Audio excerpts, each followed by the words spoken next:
أعوذ بالله من الشيطان الرجيم. بسم الله الرحمن الرحيم.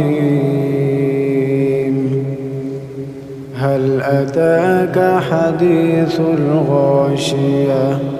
وجوه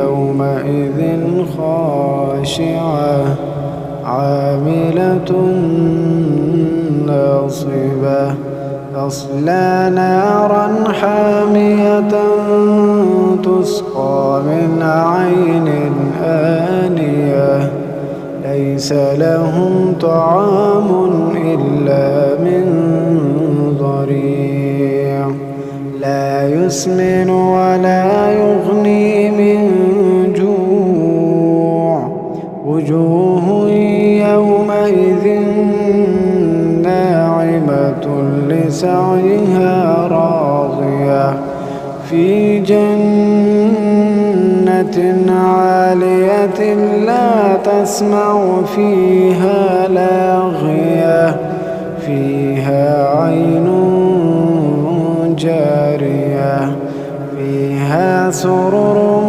مرفوعة وأكواب موضوعة ونمارق مصفوفة وزرابي مبثوثة أفلا ينظرون إلى الإبل كيف خلقت وإلى السماء